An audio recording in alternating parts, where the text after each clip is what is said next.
Olá, eu sou a Samantha, este é o Arthur, tá quase enquadrado, e você está no canal dele, meu, nosso, o cão que lê. Nossa, retomando o canal em 26 depois de 3 meses sem gravar. Cenário novo, a todos vocês que ficaram aguardando esse tempo todo, eu agradeço demais. Eu tô, confesso, enferrujada, né? Faz tanto tempo sem fazer vídeo que a gente enferruja um pouco, sim. A ideia é o Arthur agora estar sempre comigo, isso era uma ideia que eu já queria há muito tempo, aparecendo enquadrado. Mas, gente, não vou mentir pra vocês não, são 1h20 do dia 15 de março de 2026. Enfim, vale aqui sim algumas explicações. Eu saí sem me despedir porque a ideia não era ficar tanto tempo sem gravar vídeos, não era mesmo. Mas quem também tá aqui já há um tempinho sabe que o Ivinho partiu, Arthur ficou muito mal, eu consegui gravar só um vídeo da antiga casa. Aqui não é só o cenário novo não, a gente fez uma mudança também. Nem cabe aqui maiores detalhes e acabou que os livros ficaram encaixotados. Ainda estão, só que eu falei não, se agora que eu consegui as minhas estantes, eu não, pelo menos tirar alguns e fazer um vídeo explicando, né, que por isso que daí eu sumi, não teve vídeo de Natal, não teve vídeo de melhores livros de 2025 e tiveram excelentes leituras, nem sei onde estão esses meus livros, confesso. Não deu pra fazer lista pra esse ano, não deu pra dar dica de carnaval, não deu nada. E daqui 15 dias, no último dia do mês, é aniversário do canal. Falei, não, vou ficar muito triste se eu não retomar o canal antes dos 3 anos, né? Não queria retomar depois. Então, com muitas delongas, mas já sem. E por favor, me deixa aí a opinião do cenário. Os livros ainda estão todos desarrumados. Ficaram arrumados, mas assim, o pior já passou. Então agora a gente está bem feliz. Enfim, Arthur não é da madrugada como a mãe dele. Mas, bom, gente, é isso. Me deixem a opinião se vocês estão me ouvindo bem, se a iluminação tá boa. E o enquadre também, né? Futuramente acho que o Arthur fica aqui na poltroninha meio dele. Bom, para retomar aqui que eu pensei, né, de ideia. Gente, eu li em 15 dias 5 livros que eu vou mostrar para vocês agora. Porque ficar sem internet realmente faz toda a diferença na vida de uma pessoa. Em vários sentidos, acho que aqui cabe um vídeo mais pra frente. Porque esses livros não estavam planejados para eu ler. Foi assim, consegui abrir qualquer caixa, assim que eles foram saltando foi o que eu fui lendo. E assim, eu moro na praia, né? O pessoal que tá aqui também já sabe. Tirando os momentos que eu tava fora, né, de casa, aqui dentro tava sem internet. Então não tinha como ver YouTube, que eu adoro, notícias, outros canais que eu gosto de ver, não tinha nada.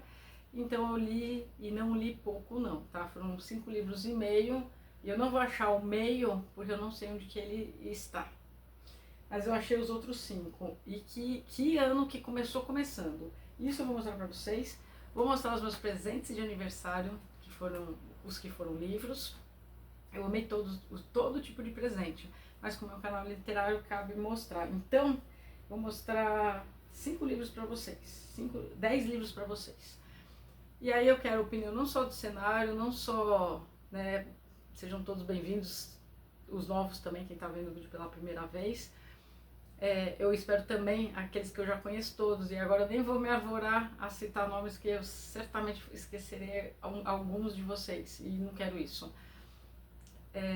Que esse vídeo encontre vocês todos bem. Nós estamos e muito felizes. Eu prometo que eu vou com muito menos delongas esse ano, mas nesse jeito clássico de ligou, vamos gravar e é isso. Bom, eu vou começar pela ordem que eu li e que me surpreendeu muito. Vamos lá, vou só dar uma palhinha, porque aí eu quero saber a opinião de vocês, se eu já começo fazendo resenha, se eu ainda monto uma lista no março, né? O Coelhinho da Páscoa tá chegando, eu tô fazendo melhores do ano passado. Mas enfim, deixem a sugestão que eu gostei de todos. E todas essas resenhas eu quero que saiam muito, muito caprichadas. É isso. Então vamos lá. Abri o ano, comecei com este Fernando Pessoa, que assim, que delicinha de livro que foi. Tem 4 histórias aqui dentro. Este livro chama O Marinheiro e Outros Textos Dramáticos. Mas assim, me surpreendeu de um tanto, talvez por eu porque eu não estivesse esperando absolutamente nada. Eu tinha comprado ele ano passado em alguma promoção, ele é bem curtinho, você lê as 4 histórias e pá, pessoa, né? Eu estrei com o pé direito na literatura portuguesa esse ano. Enfim, então é que eu quero contar um pouco de cada uma das histórias, mas a que dá o título, Marinheiro, é uma história que se passa num velório e tem 3 pessoas, vou olhar de novo, né, porque daí eu li tanto, li, devorei, 3 pessoas, não sei se são amigas ou irmãs agora, e passa durante o velório, algumas horas até o amanhecer, e é muito interessante o que é conversado. Mas mais do que este texto que batiza, né, essas novelinhas, são contos praticamente, os outros também são dramáticos no sentido, vai te dar o que pensar, você vai refletir bastante na sua vida e com essas histórias que no primeiro momento parecem rasas, tá, um velório, mas tem tantas camadas. Então assim, eu amei este aqui. Se você vê, só que um parênteses, não deixem, Lucas, eu espero que você esteja muito bem-vindo, muito bem, né? Lucas eu gosto muito, Lucas é um amigo meu que comentou em todos os vídeos desde que ele encontrou com esse canal e ele abriu no final do ano passado o canal literário dele. O nome, Tentando Ser Leitor, engana, tá? Porque ele já é sim leitor e para quem gosta de vídeos mais elaborados, refinados, com edição e HQ, o canal do Lucas é assim, excelente, feito sob medida. Então assim, não deixem, você que está aqui e gosta dos meus vídeos, não deixe de se inscrever no canal dele, é super jovem canal e eu tô super na torcida. Falei para ele e falou aqui para vocês todos, canal que já nasceu com cara de sucesso. Então é isso, por que eu mencionei o Lucas? Tinha um porquê para desejar que esteja tudo bem. Eu tô em falta com o canal dele, que eu recebi já a notificação, então terminando aqui eu não quero nem me ver, porque eu tô vendo que já foram 7 minutos, eu só falei de um livro. Bom, então Fernando Pessoa foi isso. Outra coisa, aí me surpreendeu demais. Sabe aqueles que você tem guardado para um dia eu quero ler, gostei da premissa, comprei, pois bem, caiu no meu colo. Este aqui, eu amei já esse autor, eu li 2 do Julian Barnes, 2 livros. Esse, O Porco Espinho, gente, que livro interessante. E assim, não poderia ter. Quando eu terminei de ler, eu falei, não é possível, agora que eu tô sem nem conseguir gravar vídeo, eu não queria que não tivesse livro atrás, né? Enfim, ficar olhando pra minha cara. Ele ficcionou, esse autor, um ditador sendo sido preso e sendo interrogado. E assim que eu terminei essa leitura, aconteceu tudo o que aconteceu com Maduro. E assim, um ditador comunista, né? Também. Eu falei, não é possível. Parece que assim, que ele anteviu, previu, enfim, como você se sentir melhor aí com o verbo, o que de fato aconteceu, porque tem muitas semelhanças. Só que aí você vai falar assim, tá no foco da prisão. Não, a gente tem aqui um ditador comunista que foi preso, a gente tem como que ele é tratado dentro, nesse momento em que ele está preso, e o mais assim, engraçado, porque ele tem um tom irônico também, que alivia um pouco o peso do que esse ditador fez. Então, embora seja fictício, com muitas aspas aqui, que esse autor já mora no meu coração, e eu quero ler outros livros dele, eu não tenho mais, mas enfim, sou apaixonada. Na hora que ele está contando, fica muito claro que mundo da fantasia o ditador de fato vivia. Porque assim, só que uma coisa que eu lembrei de cabeça, ele está preso, então assim, as regras são essas, a comida é essa, e de repente ele quer, sei lá, um ovo feito de não sei que jeito, tipo, mas é isso aqui a comida? Totalmente fora da realidade no sentido... o ditador comunista, você espera o quê, né? Espera que para ele tá tudo bem e as pessoas estão lá, a população passando fome, enfim, aquelas coisas todas que todo mundo sabe, todo mundo vê, enfim, né? Todo mundo bem que não quer ver.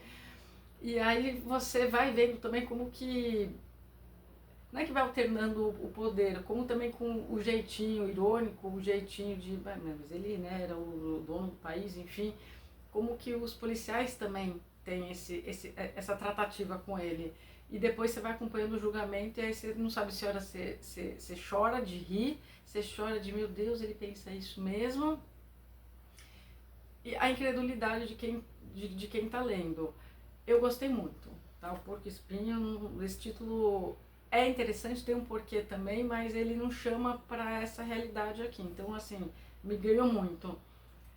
Só para vocês terem aqui uma ideia, para eu falar um pouquinho melhor, aqui atrás está escrito assim: neste O Porco Espinho, tem-se dramática ficção política, descreve-se o julgamento do ex-ditador de um imaginário país do leste europeu, após o fim dos regimes comunistas.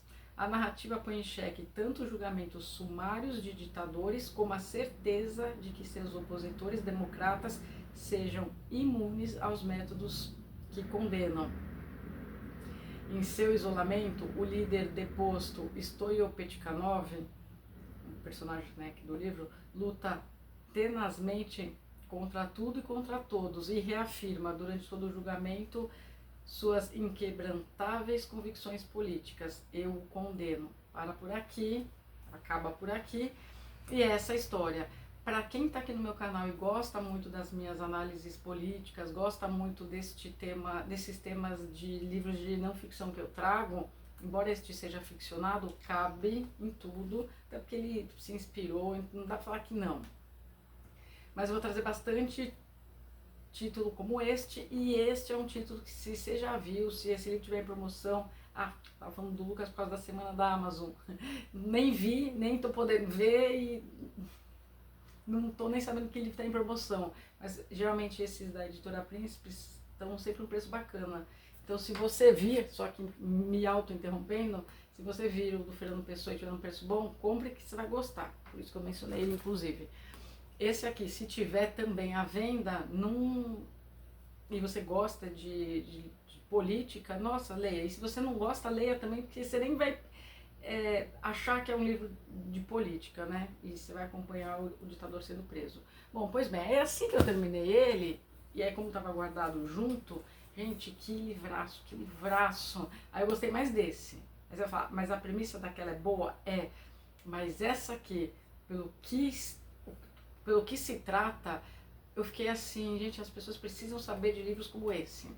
O Ruído do Tempo, dele também, eu vou ler aqui atrás, daí eu vou falar, porque esse aqui também merece aquela resenha, porque foi baseado assim num personagem, né, uma pessoa que de fato existiu na vida real. Shostakovich foi durante meio século o compositor mais celebrado da União Soviética. Desde o sucesso mundial da sua primeira sinfonia, composta aos 19 anos, até a sua morte em 1975. Shostakovich foi também o compositor mais perseguido pelo regime, sofrendo desde pequenas e caprichosas interferências até diretas ameaças de morte, conduzindo sua vida e obra sob constante coação e intimidação. O que ele fez aqui? Eu não sabia, tá? Depois eu até joguei no YouTube para escutar essa sinfonia e tudo mais. O Dmitri Shostakovich, ele de fato existiu, e ele foi um compositor que falou, inclusive, com o próprio Stalin. Aí você vai falar, mas ele era comunista. Sim e não. Sim e não, e aqui com muito cuidado eu vou fazer uma resenha muito detalhada, porque eu nem sabia deste compositor, confesso. Minha total ignorância aqui, eu fui atrás e achei as coisas. E é muito difícil falar dele, porque o que acontece, depois eu vou contar quando eu fizer a resenha só dele, ele era muito jovenzinho e ele queria escrever as sinfonias, enfim, iguais os outros que ele admirava. Só que Stalin tinha acabado de ascender ao poder, estava assim, no auge do regime comunista lá na União Soviética, e precisavam mandar artistas para os Estados Unidos, por exemplo, para falarem bem do comunismo, que estava tudo bem lá, que imagina, que ouvia-se, era assim, coisa de quem estava falando mal da União Soviética, enfim. E ele, muito tristemente, não era comunista, ele detestava o regime, inclusive, até porque as obras dele foram censuradas, porque o Stalin não gostava, porque as pessoas não iam gostar, porque ele tinha que tocar, escrever, né, compor aquilo que o regime achava certo e levar aquilo aqui para o Ocidente. E ele vai ficando muito triste, porque ele vai ver em todos os bastidores. Então ele tem que fazer discursos que não é ele quem escreve, ele tem que modificar as canções dele de um jeito que ele nem quer, mas que Stalin aprova. Algumas pessoas gostam e aí ele é tipo endeusado, nossa, o nosso compositor, ele define a União Soviética. E assim, ou é isso ou é a morte dele. E aí você vai vendo uma pessoa morrendo em vida, não só um profissional, né, no âmbito profissional dele, como de sonhos, como pessoa. Então assim, é aquele livro que você fala, caramba, dá um chacoalha. Se você tiver comprar um só do Julian Barnes, compre esse. Se você gostar muito, muito de política, porque aqui também as referências são mais... você tem que saber um pouquinho da história da União Soviética, por assim dizer. O outro é um livro de começo, meio e fim, este também, mas esse é baseado numa biografia que ele reconstituiu, e aqui depois vou contar, para poder contar a história desse compositor, que também já mora no meu coração, porque quando você vai a fundo na história, você vê quanto... ele é tipo o Solzhenitsyn, sabe? Assim, pra mim, ponto. Depois eu explico. Esse aqui já tem um pouco mais de páginas, são 170 e pouquinhos. Tem a nota do autor, 174. É um livro escrito em 2015. Então eu gostei da pegada do autor, tá? Que é um londrino. Bom, então aqui foi minha segunda leitura. Aí eu tava meio triste, né? Tipo, nossa, muito pesado, né? Para um início de janeiro. Ah, aqui, Arthur. Vem aqui, vem aqui, vem aqui, vem aqui. Vem aqui, Arthur. Vem. Sobe aqui na sua poltroninha. Não tem jeito. Também eu fui pôr a capinha que tá quente pra ele, mas não, né, já viu. Bom, enfim. E aí eu demorei muitos anos para ler e me questiono por que eu demorei tantos anos para ler esse clássico da literatura nacional. Érico Veríssimo, Olhai os Lírios do Campo. Aí foi assim, ufa, sabe, saí daquela coisa União Soviética e tal, enfim, e entrei num drama mais pessoal. Aqui Eugênio também mora no meu coração. É uma história... Gente, leiam. Fez muito sucesso esse livro, né, décadas atrás, que são 282 páginas. A letra é um pouco pequenininha, mas a história do Eugênio e da Olivia é aquela que fica com você. Eu sabia muito pouco desse livro. Eu sempre achei o título bonito, mas essa capa não. Então isso demorou muito e, enfim, foi daqueles que ficou guardado um tempinho. Eu ganhei, na verdade. Então não ficou guardado tempo, ficou guardado na minha wishlist, tipo, um dia, quando tiver muito um preço ok, que ele é um livro caro, eu compro. E aí quando o Ivo foi pro céu, eu ganhei de uma amiga para incentivar, para que o canal continuasse, para que eu lesse, enfim, e que presentaço. O que dá para falar aqui? 2 jovens na casa dos 30 anos, 2 médicos, e a vida muito... É uma história de redenção. A história do Eugênio é uma história de redenção.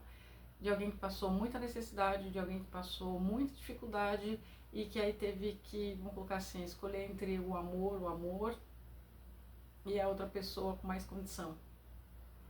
E aqui pautou uma vida toda. Tem rendição porque aqui acompanha tudo. Aqui eu vou fazer uma análise psicológica, assim, não tem como não. É um livro que eu acho que vale a pena. Dizer isso só é muito raso, essa só é a premissa. E a gente vai acompanhando as escolhas dele, antes de entrar na faculdade, durante a faculdade, depois que eles foram a médico, o que ele pensa e as escolhas que ele faz e a consequência, porque uma hora a conta chega, a conta sempre chega e geralmente é muito sofrido para aquele que percebe, que vai perceber lá na frente quando já não dá mais para voltar. E aqui é aquela coisa que dá vontade de falar, amigo, que daí você vai lendo, você vai vendo aquilo desenrolar e você vai falar, você vai falar, o dinheiro não compra tudo. Não, o dinheiro não compra tudo. O dinheiro não compra tudo. E na questão do amor, entre escolher alguém com dinheiro e alguém que você ame, aqui dá muito o que pensar. Dá muito o que pensar. Bom, enfim, aqui essa é uma resenha que eu quero fazer com muito, muito carinho. Então, Érico Veríssimo, Olhai os Lírios do Campo. Nossa, 19 minutos e eu tô lenta e o cão que lê aqui, ó. de compra pro cachorro e aqui que deu. Bom, pois bem, aí um que me surpreendeu demais, que eu falei, não, vou abrir, fazer o primeiro vídeo do canal, isso ainda em janeiro, né? Vai ser a Pérola do John Steinbeck. Gente, o pessoal fala das Vinhas da Ira, o pessoal fala do A Leste do Éden, ainda não li este, nem tenho. E aí eu falei, não, eu não vi ninguém falando na Pérola, faço questão de ser assim, a primeira a falar. Que parábola, que histórias, tem 120 páginas, eu li assim em uma sentada, porque eu não queria parar de ler, até que eu soubesse que fim tinha levado. Engraçado que num paralelo assim, tem também a ver com dinheiro, tem a ver com esta pérola, que escrita deliciosa, rápido, que flui, que você também faz um autoquestionamento através de uma história belíssima, tristemente bela.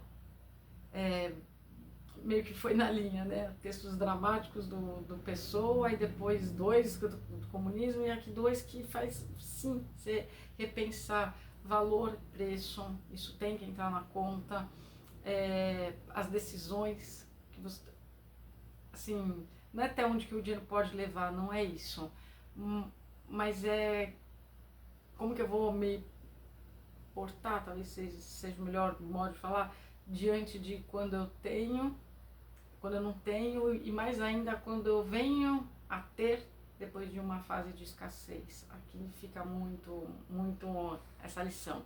Bom, de qualquer modo, é uma história muito triste. Se você não quer chorar, não leia. Se você fala, eu quero um livro para chorar, com certeza que vai entrar na minha lista de 10 livros para você que quer chorar. Se passa assim, só a sinopse bem brevemente. A gente tem uma família, um casal e um bebezinho, paupérrimo, sabe? Aldeinha, de vila de pescador, ninguém vai ninguém, enfim. E assim, tudo muito pobre. Pensa assim numa pobreza extrema. Essa vila, essas pessoas, a casa, a situação que eles moram, o bebezinho, mas eles são felizes. Até que aí, enfim, ele encontra a maior, a melhor, a pérola mesmo, né? Foi lá nessa cidade de litorânea que essa história se passa, ele mergulhou e assim, aparentemente estava lá a solução de todos os problemas, né? A pérola que ia deixá-los ricos, que ia tirar daquela situação triste, que poderia dar uma... Nossa! E daqui até o final do livro, eu vou contar com e depois sem spoiler, quando eu for fazer a resenha só dele, você fica assim numa torcida e numa angústia para saber o que vai acontecer e você não sabe até a última página. E você fica triste, tá? Acabou, você fica triste, você fala, não é possível.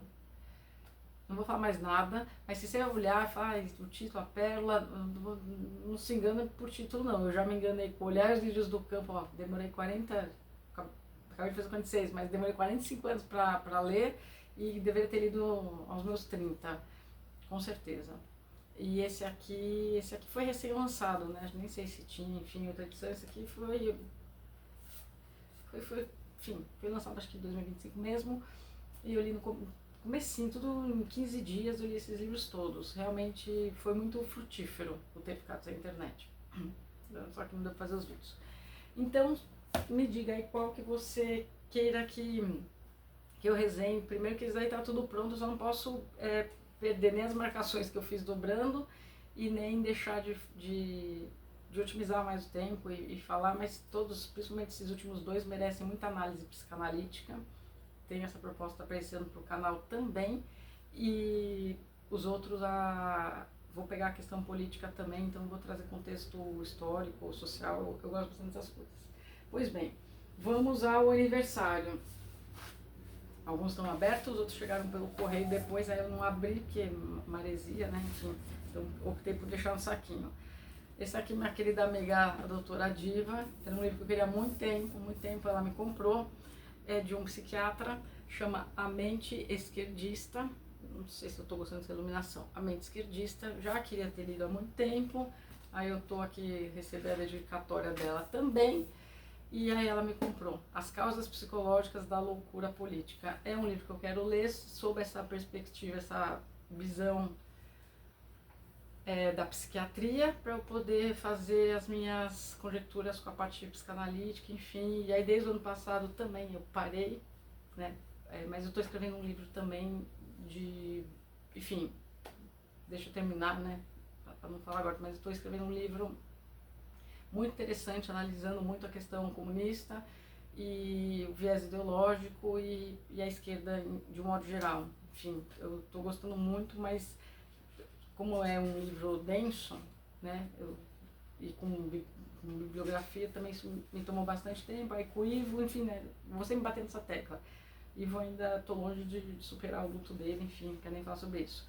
Mas aqui só para vocês saberem, né, quem estiver vendo, o livro ele é dividido em algumas partes, 3 para ser bem precisa. E aí você tem assim, a parte 1, são 11 capítulos. Então, por exemplo, a natureza bipolar do homem, regras e razão, dependência e competência na vida em comunidade, política social e desenvolvimento infantil, altruísmo e o ego competente, o caráter inato da escolha, competência e coletivismo, criação e cultura, papapá, e assim vai. Parte 2, o status científico das descrições comportamentais, as dicotomias do desenvolvimento da criança e processo social. Aí então aqui ele entra, né, então a gente tem bastante, assim vai. E aí continua, o fracasso da iniciativa, os fundamentos da atividade, realização na era juvenil, adolescência e liberdade, adolescência saudável e não saudável, adolescência e patologia social, adolescência e agenda da esquerda, assim vai. Parte 3, a mente esquerdista benigna, as falácias dos direitos afirmativos, a mente esquerdista radical, as deficiências radicais da primeira infância e assim vai. Então, assim, é um livro que eu quero ler muito, até porque casa com a minha profissão também, e no viés médico. Então, esse aqui é o presente da Diva. Outros presentes, mas aqui nem citarei nomes, que também estava tudo na minha wishlist, eu ganhei no dia do meu aniversário, inclusive. Filho do Hamas, um relato impressionante sobre terrorismo, traição, intrigas políticas e escolhas impensáveis. Era um livro que eu queria há muito tempo, aí quando tudo aconteceu, há uns anos atrás, esse livro ficou esgotado, enfim, e aí eu fui presenteada franco neste meu aniversário de agora. Então é a história real de um filho do Hamas que se tornou espião israelense, se converteu ao cristianismo e ajudou a combater uma das maiores organizações terroristas do mundo. Então, também vai para esse ano? Vai para esse ano. Eu vou fazer uma listinha, talvez, de 10 livros para vir. Bom, aí eu ganhei um que eu queria muito. Vem, sobe, vem. Aqui é tudo, vem. Não, aqui, nesse lado. Aqui, né? A mãe não vai levantar agora. Vem, sobe, vem dar oi aqui pro pessoal do seu canal. Vídeo, vem. Bom, e aí? Ele queria tanto. Quem tá aqui bem nos primórdios, tem um shorts, quando ele comeu a poltroninha dele. Ele ficou o ano passado inteiro olhando e querendo ficar, ficou sem, eu falei, bom, agora se comer vai voltar pro chão e não vai ter poltrona nunca mais. Mas enfim, gosto muito da Ayn Rand, já fiz vídeo aqui do livro dela, Cântico, esse eu não quero trazer a revolta do Atlas, de Atlas, e eu li um teórico falando sobre ela, mas eu nunca li A Virtude do Egoísmo, ainda mais nessa edição lindíssima, linda. A Virtude do Egoísmo é uma trilogia, eu ganhei esse aqui de presente, tá bom, e ela por ela mesma explicando. Sim, ela era uma capitalista e as obras dela de ficção eu gostei muito e eu já vi muitas entrevistas dela, mas sabe, o ler o que a pessoa, né, a pensadora, no caso, escreveu, isso pra mim assim é impagável, não tem preço, o livro é lindíssimo. Então a gente tem aqui, só para vocês verem, acho que vocês encontram essa edição, a edição sem ser essa de luxo, também fácil. Então tem aqui nessa edição a introdução à autora, depois a gente tem o capítulo 1, a ética objetivista, o capítulo 2, saúde mental versus misticismo e autossacrifício, a ética nas situações de emergência, os conflitos de interesse entre os homens, isso no capítulo 4. São 19 capítulos, tá? Então vai assim, a natureza do governo, racismo, a vida não requer acordos, enfim, a ética coletivista e assim vai. Então aqui, se você não quiser, acho que para mim, ler essa parte da teoria, eu quero ir mais fundo porque eu gostei muito do Cântico, que é uma ode ao eu. ao ego, né, a pessoa individual. E lá ela aborda muito essa questão do coletivismo e o quanto o indivíduo perde a essência dele de ser único quando está, enfim, né, nesse viés de esquerda comunista, aquele indivíduo, a massa, né, que é aquela coisa do coletivismo. E aqui então, se é a virtude do egoísmo, acredito eu que tudo que ela transformou numa historinha que ela vai destrinchar bem nesses tópicos, alguns aí que eu li. Pois bem, e aí já no finzinho do meu aniversário, que foi no início do mês, aí eu recebi, queria muito tempo, uma amiga pediu a minha wishlist. Sim, eu tenho uma, tem vários livros que eu não li, gente, e aí ela me mandou 2 livros. Vamos lá, A Ópera dos Mortos, do Altran Dourado, muito tempo tá aí, e também, acho que depois que eu li, gostei do Olhar os Lírios do Campo, acho que foi assim, vai nessa linha que você vai gostar. Então tá fechado, vai ficar até que eu decida abrir para ler, assim, economiza de ter que limpar mais um livro, tem bastante, enfim. E ganhei também, só Deus sabe a pronúncia, mas eu vou tentar. A primeira parte é Sigismund, deve ser Krzyzanowski, mas Sigismund é sim, até porque a saber, tá, gente, esse é o nome também, e escreve com esta grafia o nome do Freud, não é Sigmund não, tá? Sigmund foi um nome que ele meio que abreviou do próprio Sigismund, que era o nome do avô e dele também, então é o nome do Freud. Mas esse autor aqui, ele é um escritor conhecido por ser desconhecido, e aqui eu gosto de ir atrás desses livros, né, pouco falados. Assim descrevia a si mesmo Sigismund Krzyzanowski, 1887-1950, um dos mais singulares pensadores da literatura russa do século XX. O trocadilho tem um quê de profético. Juntamente com dezenas de outros autores de sua geração, perseguidos, mortos ou boicotados pelo regime, sua obra passou décadas relegada à obscuridade. Com a glasnost dos anos 80, que sacudiu a vida cultural soviética, este autor obteve seu devido reconhecimento, sendo publicado com êxito em seu país e no exterior. Nos 6 contos reunidos nesse marcador de páginas, ele mescla as influências de Shakespeare e de novela gótica alemã, simbolismo russo e a filosofia de Kant. Enfim, e aí aqui continua. Deve ser aquele literalmente de peso, né? Também esses livros curtinhos, eles enganam. Bora voltar para a União Soviética? Não tem nem como não, né? Não tem nem como não, é ano eleitoral aqui também, acho que não dá para deixar a política de fora, eu que gosto muito, então trarei esses livros. Então, gente, é isso, meia hora falei bastante, mostrei aí os livros, deem a sua sugestão, se vocês já leram, se vocês conheciam esse aqui estava na minha lista há muito tempo, quem já leu Altran Dourado, também queria saber um pouco, nunca li nada. Se você já leu algum teórico dela, O Filho do Hamas, se você tem interesse desse aqui, esse aqui vai demorar para eu ler, esse aqui se for fazer resenha acho que é para o segundo semestre mesmo, porque tem, né, muita coisa para ler e é livro de estudo, eu costumo dizer, né. E aí os outros lidos, se vocês comentarem qual a preferência, por onde eu devo começar, o que mais chama atenção, o que não, eu vou ficar muito feliz. E claro, saber a opinião de vocês todos sobre novo cenário, nova vida, quero organizar assim a rotina, agora não tem nem mais desculpa para que não. Arthurzinho tá aqui, vou dar um desconto que são já quase 10 para as 2. E agradecer a vocês todos pela paciência, por retornarem, enfim. E me desculpar também, claro, por eu não ter avisado nada, porque não era a intenção, a gente, vou sumir, vou dar um tempo, não, fiquei inclusive muito incomodada. Gosto muito e sim, quanto mais eu gravo, mais eu gosto de gravar. E quanto mais a gente vai postergando, mais enferrujado fica. Enfim, falei já, acho que se tirasse 20 minutos aqui, Lucas lá do Tentando Ser Leitor, que eu já disse e repito, ele já é um leitor, faria essa edição e esse vídeo teria nem 10 minutos, tenho certeza disso. E é isso, gente, não deixem de se inscrever por lá. Se você curtir aqui, vai ajudar a chegar esse conteúdo para mais pessoas, aquele clássico. Deixar um likezinho aí ajuda o Arthur, né? Aqui, ó, vem dar um oi, nem deu as caras. Ainda eu quero talvez arrumar um pouco mais, que daí ou ficar muito longe, aí fica estranho, não sei. Mas eu quero que ele apareça, a ideia dele, inclusive, aparecer assim. E aí fechar com o bordão clássico, né? Até o cão tá lendo alguma coisa, não vai você ler? Então é isso. Até os próximos vídeos do canal O Cão que Lê. Vamos, Arthur, dar tchau, pessoal?